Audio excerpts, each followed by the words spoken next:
یہ کہانی ایک خواجہ سرا کی ہے جو میرے گھر اکثر آتے رہتے ہیں اور مجھے بہت عزیز ہیں۔ یہ اپنے علاقے کے گرو ہیں، 60 سال کے قریب پہنچ چکے ہیں۔ کچھ عرصے سے آپ کی طبیعت بہت خراب ہے، آپ سے دعا کی درخواست ہے، تو لیجئے پڑھیے۔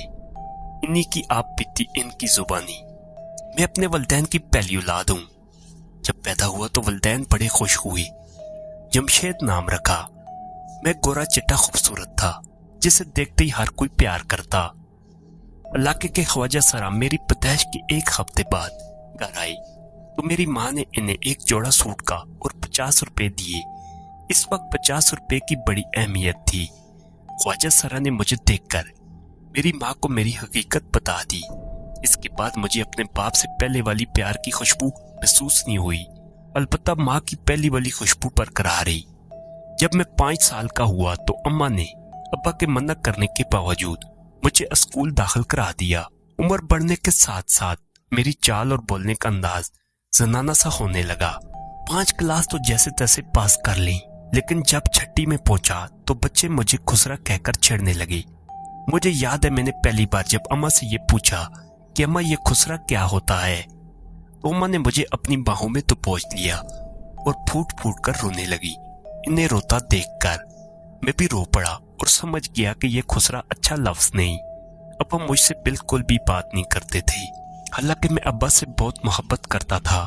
ایک دن میں نے ابا سے پوچھ ہی لیا، ابا سب دوستوں کے ابا انہیں پیار کرتے ہیں لیکن آپ مجھے پیار نہیں کرتے۔ تو ابا غصے سے یہ کہتے ہوئے باہر چلے گئے، وہ اپنے بیٹے کو پیار کرتے ہیں اور تو بیٹا نہیں بلکہ خسرا ہے۔ ابا کی یہ بات سن کر مجھے بہت رونا آیا اور اماں کے گلے لگ کر کافی دیر روتا رہا۔ میں 12 سال کا ہو چکا تھا۔ میرے سے چھوٹے 2 بھائی اور 3 بہنیں تھیں۔ ابا کو ان سب سے پیار کرتا دیکھتا تو بڑا دکھی ہوتا۔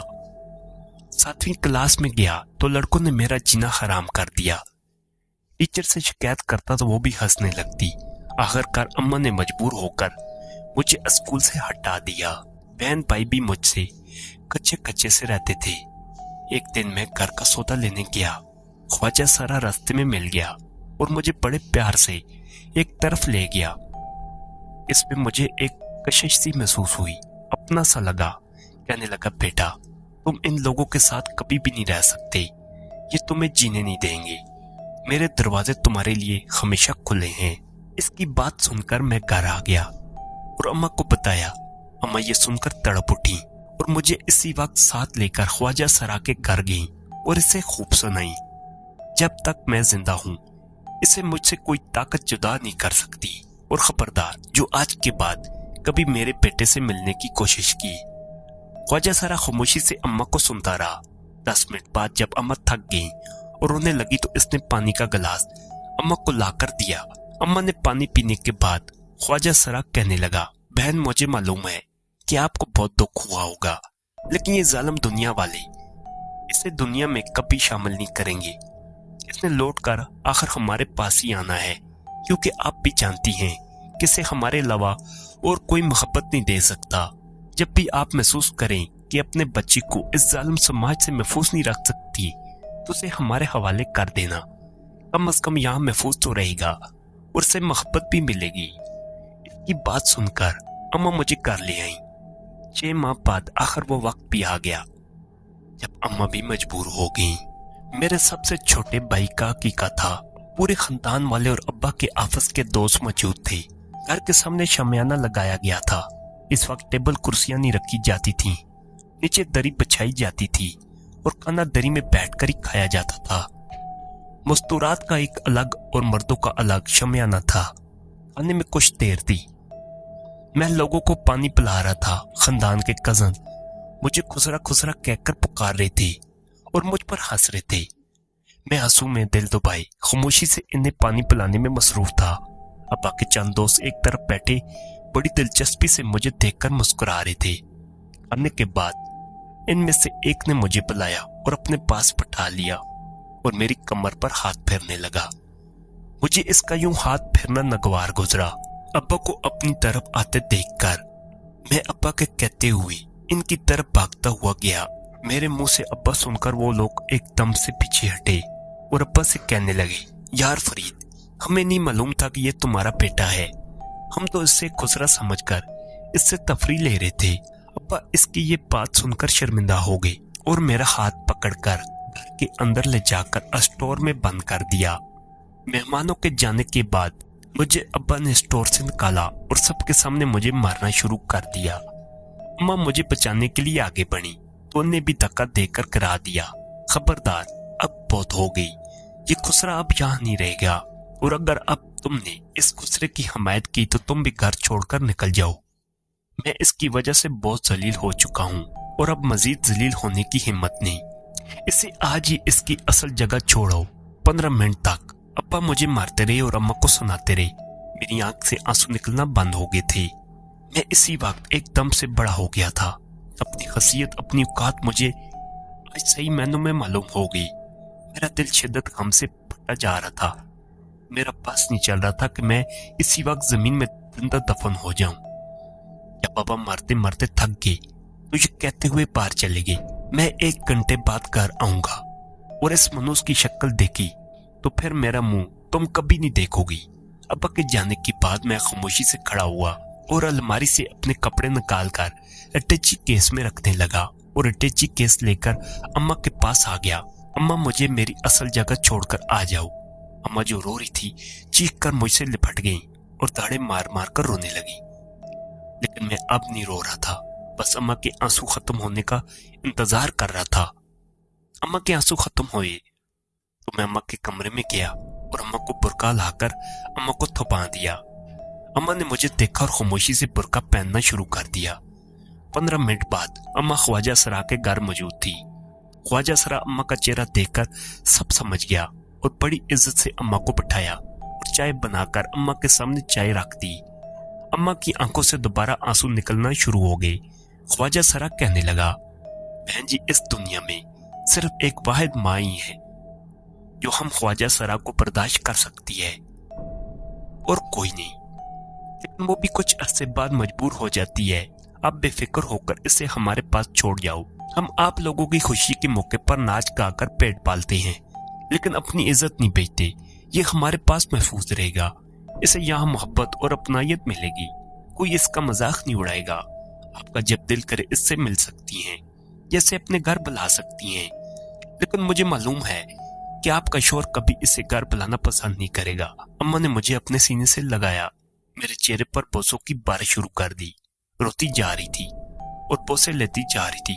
मेरे अंदर आंसू का सैलाब जारी था, लेकिन आंखें खुश्क थी। कुछ देर बाद अम्मा अपने घर चली गईं। वहां कुछ ख्वाजा सरा रहते थे, मैं 7वां था। इस ख्वाजा सरा ने मेरा बिस्तर अपने साथ लगा लिया और सारे ख्वाजा सरा मुझसे बड़ी मोहब्बत से बातें करने लगे, अपने बारे में बताने लगे और मुझसे मेरी पसंद का खाना पूछकर ख्वाजा सरा खाना बनाने लगे। आलू गोश्त खाकर यूं ही बातें करते करते सो गया। सिर्फ 3 दिन में मेरा दिल ही वहां लग गया और हंसने बोलने लगा।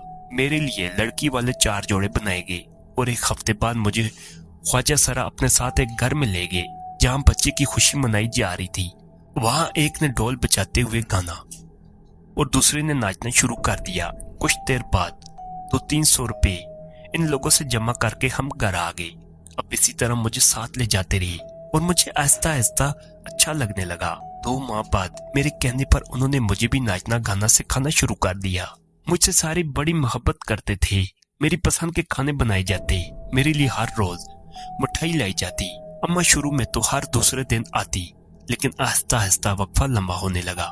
4 माह बाद अम्मा आई और मुझे गले लगाकर कहने लगी, बेटा हम कल यहाँ से दूसरी जगह शिफ्ट हो रहे हैं। तेरे अब्बा ने मकान बेचकर दूसरे इलाके में मकान ले लिया है, तो बेटा अब मैं तुझसे मिलने 2-3 माह बाद ही आ सकती हूँ। ये कहकर अम्मा चली गई। मुझे दुख तो बहुत हुआ, लेकिन अब मेरे अपने मेरे साथ थे। चंद दिन में सब भूलकर दोबारा अपनी जिंदगी में मस्त हो गया। 2 साल इसी नाच गाने में सीखते सीखते गुजर गए। अब मैं इनसे भी अच्छा नाचने लगा था। गुरुजी मुझे अपने साथ ले जाने लगे। मैं नाचता, गुरुजी गाते। लोगों को मेरा नाच पसंद आने लगा और ज्यादा पैसे मिलने शुरू हो गए। अब लोग मुझे खुसूसी तौर पर तकरीब के मौके पर बुलाने आने लगे। मैं सारे ख्वाजा सरा का लाडला बन चुका था। मेरा नाम रानी, जो कि इस दौर की मशहूर अदाकारा थी, रखा जा चुका था। अब मैं 20 साल का खूबसूरत ख्वाजा सरा था, जिसकी धूम आस पास के इलाकों तक पहुंच चुकी थी। एक दिन 2 आदमी हमारे घर आए। उन्होंने गुरुजी से अपने बच्चे के हकीके में मुझे लाने का कहा और 200 रुपए गुरुजी के हाथ में रख दिए और ये कहते हुए चले गए कि मैं 2 दिन बाद गाड़ी भेज दूंगा। 2 दिन बाद ठीक वक्त पर गाड़ी आ गई और गुरुजी मुझे और 2 ख्वाजा सरा के साथ लेकर गाड़ी में बैठ गए। आधे घंटे बाद गाड़ी एक बड़े शमियाने के पास रुकी। घर शमियाने के बाद था। हम गाड़ी से उतरे। मैंने जैसे ही कदम आगे बढ़ाए, एक आदमी और एक औरत को देखकर चौंक पड़ा। वो आदमी मेरा बाप था, जो बैसाखी पकड़े अम्मा के साथ घर से निकल रहा था। अम्मा मुझे देखते ही खुल उठी और हाल ख्वाल पूछने के बाद दोनों बहनों की शादी का जिक्र छेड़ दिया। अपन नजरें नीचे किए हुए थे। तफाक से सारे बहन भाई भी मौजूद थे। मैंने 50,000 रुपए निकाले और अम्मा के हाथ पर रख दिए। अम्मा, आप सब मुझे ये सिर्फ बता दो कि खुसरा मैं खुद बना था या मुझे अल्लाह ने बनाया, जो मुझे पैदा होते ही सजा दी जा रही है। आपकी मोहब्बत का एक सारा बचा था। कल आपकी अब्बा से बातें सुनकर वो भी खत्म हो गई और अब मेरा माँ बाप, सब कुछ मेरा गुरुजी और ख्वाजा सरा है। ये पैसे उन्होंने ही मुझे आपको देने भेजा है, वरना मैं यहाँ कदम रखना भी नहीं चाह रहा था। अब मैं यहाँ दोबारा कभी नहीं आऊंगा। ये कहकर मैं जाने के लिए खड़ा हो गया। अम्मा नजरें झुकाई शर्मिंदा बैठी रही, कुछ नहीं बोली। मैं वापस अपने घर आ गया और अपने आप को ज्यादा मसरूफ कर लिया। अब मेरा सब कुछ मेरे अपने थे, इनके लिए करना चाहता था। गुरुजी से बात करके प्रोग्राम के मामलात अपने जिम्मे ले लिए और रेट बढ़ा दिए। अब मैं बहुत ज्यादा मसरूफ हो गया था। गुरुजी का संदूक पैसों से भरने लगा। मेरी उम्र 30 साल हो चुकी थी और आस्ता आस्ता मेरी मांग कम होने लगी, जिसका मुझे पहले से अंदाजा था। और नए शामिल होने वाले 3 नौजवान ख्वाजा सराओं को मैं तरतीब देकर तैयार कर चुका था। गुरुजी अब सारे मामलात मेरे हाथ में देकर आराम कर रहे थे। मैंने इन सब को तमाद में लेकर इनकी जमा किए। 7 लाख रुपए से मल्ले में 2 मकान खरीद लिए। इस वक्त 120 गज का मकान आम सा मिल जाता था। इन्हें किराए पर चढ़ा दिया। फिर एक दिन मेरा बचपन मेरे सामने खड़ा हो गया। एक औरत एक 8 साल बच्ची को लिए घर में खड़ी रो रही थी। मैंने फौरन इसे गोद में उठाया और चचाट से बोसे लेने लगा और इसे अपनी गोद में बिठा लिया। औरत के जाने के बाद गुरुजी से बोला, गुरुजी, मैं चाहता हूँ ये बच्चा हमारी तरह नाचने गाने वाला नहीं बने। मैं इसे पढ़ा लिखा कर इस जालिम माशरे को ये दिखाना चाहता हूँ कि हम भी इन्हीं की तरह माशरे का महफूज हिस्सा बन सकते हैं। गुरुजी और सारे ख्वाजा सराब बहुत खुश हुए। बच्चे का नाम तैयब था, लेकिन मैंने इसका नाम अब्दुल्ला रखा। बड़ी मुश्किल से एक टीचर को बारी फीस के हौज ट्यूशन पढ़ाने पर राजी किया और एक ख्वाजा सरा जो कुरान पढ़ा हुआ था, इसने अब्दुल्ला को कुरान पढ़ाना भी शुरू कर दिया। अब्दुल्ला अब हम सब की आंखों का तारा बन चुका था। 4 साल बाद अब्दुल्ला जब 6ठी क्लास में था, ट्यूशन पढ़ने गया, लेकिन शाम 6 बजे तक घर नहीं आया। हम सब लोग परेशान हुए और टीचर से मालूम किया तो कहने लगे कि वो आधे घंटे पहले ही निकल चुका है। अब हम सब मजीद परेशान हो गए। इसके घर देखा, पूरा इलाका छान मारा, लेकिन अब्दुल्ला का कोई अता पता न चल सका। मजबूरन थाने में रिपोर्ट दर्ज कराई। एसएचओ अच्छा इंसान था। इसने इसी वक्त पुलिस की गाड़ी अब्दुल्ला की तलाश में भेज दी। हम रात 10 बजे थक हार कर घर चले गए। अगले दिन हमारे लिए क़यामत बनकर सामने आया जब अब्दुल्ला की लाश हमारे घर पहुंची। पुलिस ने बताया कि इसके साथ इज्तिमाई ज्यादती करके इसे बड़ी बेदर्दी से कत्ल कर दिया गया है और मुजरिम भी गिरफ्तार कर लिए गए हैं। अब्दुल्ला, जो कि मेरा सब कुछ बन चुका था, इसे इस हालत में देखकर मैं जमीन पर गिर गया और बेहोश हो गया। होश आने के बाद अब्दुल्ला के घर वालों को खबर दी, लेकिन वहां से कोई नहीं आया। अब्दुल्ला को दफनाने के बाद मुझे मुजरिमों का ख्याल आया और इसी वक्त गुस्से से खोलता हुआ 2 ख्वाजा सरा के साथ थाने में पहुंचा। एसएचओ ने पुलिस वाले को मुजरिमों को लाने का कहा। 5 मिनट बाद 3 मुजरिम मेरे सामने खड़े थे, जिनमें से एक को देखकर मेरे दिल में जोरदार सी ठेस उठी और गिर गया। वो मेरा छोटा भाई था। एसएचओ फौरन मुझे जिन्ना अस्पताल के दिल के वार्ड में ले गया। मुझे दिल का खतरनाक अटैक पड़ा था। 2 दिन बाद घर आया तो सीधा एसएचओ के पास गया और इससे दरख्वास्त की कि मुजरिमों को फांसी से कम सजा नहीं होनी चाहिए। एसएचओ ने मुझे मुतमिन करके घर भेज दिया। अगले दिन घर पर माँ झोली फैलाई मेरे सामने खड़ी अपने बेटे की जिंदगी की भीख मांग रही थी। लेकिन पहली बार मुझे माँ पर जरा भी रहम नहीं आया और माँ मुझे कोसने लगी और अपने घर चली गई। अब्दुल्ला की मौत के बाद मेरा दिल इस इलाके से उठ चुका था।